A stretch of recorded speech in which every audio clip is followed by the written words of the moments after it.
Il ne vient pas d'Amérique latine, mais nous sommes heureux de le retrouver en ce lundi. Bonjour Alexis Lacroix. Peut-être aimerais-je, c'est lundi gris, venir d'Amérique latine, justement. Peut-être Comment allez-vous? moi aussi, ça va bien. Trak Saméar. Merci, bonne fête à vous.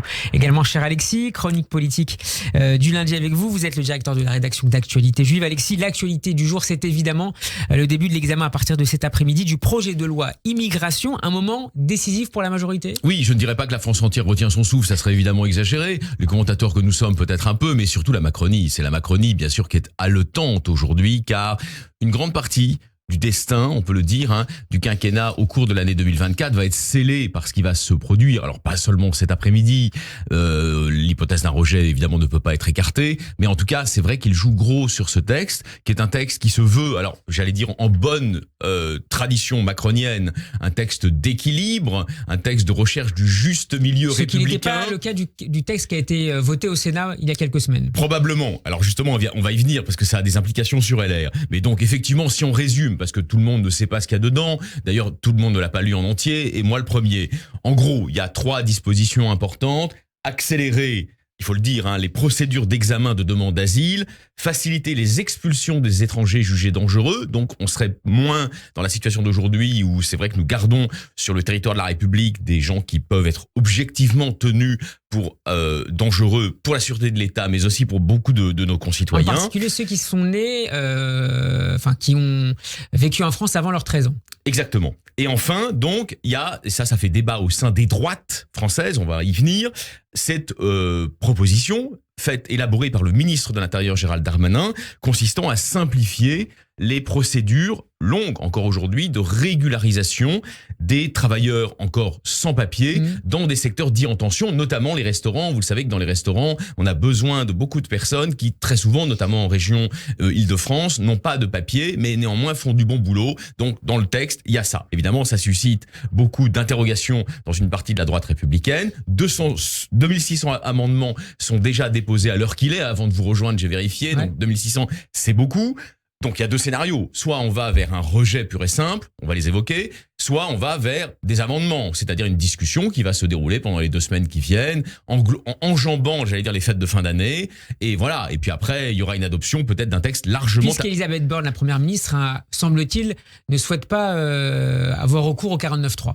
Oui, alors, c'est-à-dire que là, je pense, parenthèse dans la parenthèse, mais je pense qu'effectivement, cet exécutif est... par mains aspects, on va y venir, à la recherche d'un second souffle dans le quinquennat et ne souhaite pas donner le sentiment qui a pu être donné au moment de la loi sur le travail, enfin sur l'âge de départ légal à la retraite, qu'effectivement, d'une manière ou d'une autre, il souhaitait recourir à des dispositifs législatifs parfaitement légaux et même parfaitement légitimes dans la Ve République, mais qui, sur le plan des répercussions symboliques dans les opinions, leur ont donné le sentiment, à tort ou à raison, qu'ils court-circuitaient leurs oppositions. De droite, le RN, de gauche, le Parti Socialiste et le Bloc NUPES. Donc effectivement, ils ne souhaitent pas rééditer cet exploit législatif que je ne juge pas et qui d'ailleurs, Michel Debré l'avait toujours défendu, l'un des auteurs, comme vous savez, de la Constitution de la Ve République. Il y a un débat et aujourd'hui le 49.3 est mal vu. Et d'ailleurs, d'autres personnes, l'ancien Premier ministre Manuel Valls avait dit si j'avais pu ne pas y avoir recours quand j'étais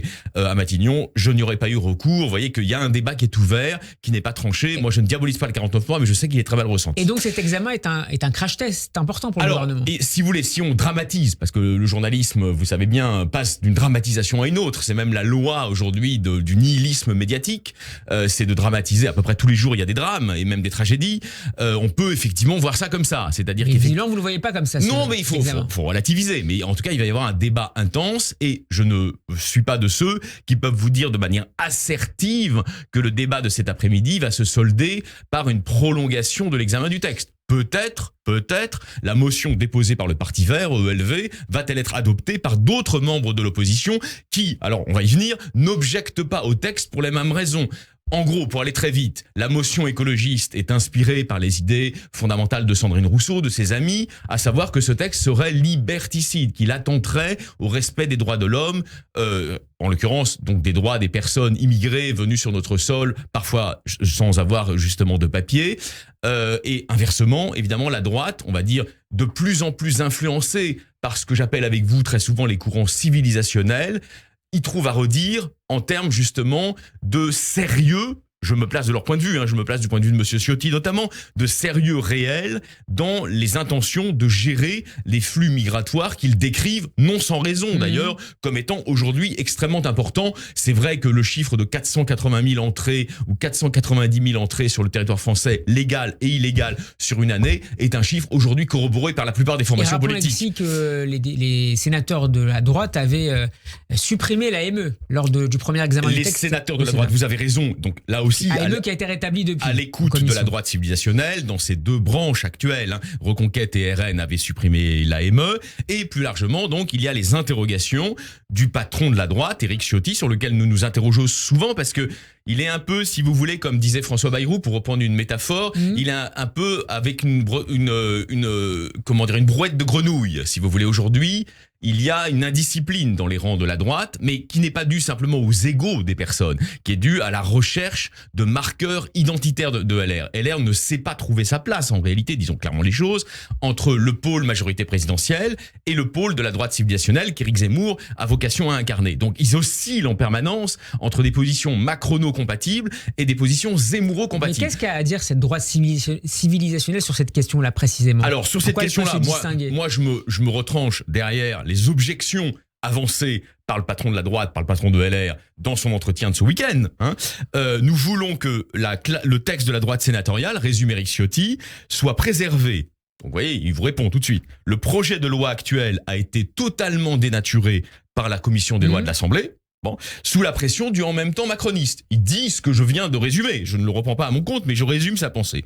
On a assisté à un total changement de cap, décidé par l'aile gauche de la majorité et cautionné par Gérald Darmanin. Et il ajoute, la seule condition pour voter ce texte, donc tout à l'heure, dans 1h30 en réalité, Steve, à l'Assemblée, à partir de 16h, ouais. Pour LR, donc la seule condition pour son mouvement politique serait que le mouvement reprenne intégralement tous les points du Sénat et qu'il s'engage à travailler sur une réforme constitutionnelle approuvée par référendum. Alors là, il faut expliquer, nous avons derrière aussi la droite, vous voyez que les trois sensibilités de la droite, quoi qu'on pense par exemple des étiquettes, mais peu importe, civilisationnel, néo-boulangiste comme le RN et, on va dire, canal historique comme LR, réclament aujourd'hui ce grand référendum sur les questions migratoires que le président de la République dont il avait plus ou moins agité l'idée en se rétractant aujourd'hui. Lors des rencontres de Saint-Denis à la fin du mois d'août, avant de se rétracter il y a quelques semaines. On est bien d'accord, les premières rencontres de Saint-Denis, celles qui étaient entre guillemets réussies, puisque tout le monde y avait participé, avant qu'elles soient boycottées par Ciotti. Donc voilà, on en est là. Je ne suis pas en train de vous dire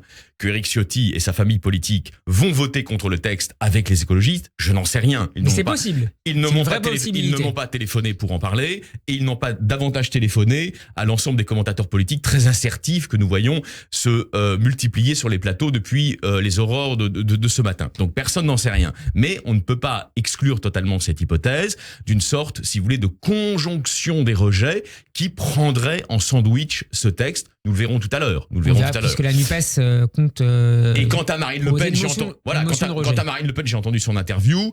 Là aussi, nous sommes dans une ambiguïté de structure qui laisse penser qu'un rejet n'est pas complètement exclu de la part de la chef de file des députés RN à l'Assemblée nationale. Et on va suivre cela tout au long de l'après-midi sur Radio J. Merci beaucoup, Alexis. Bon après-midi à vous et à demain. Et on parlera d'Emmanuel Macron et de ses remaniements probables. Et aussi du vote d'aujourd'hui.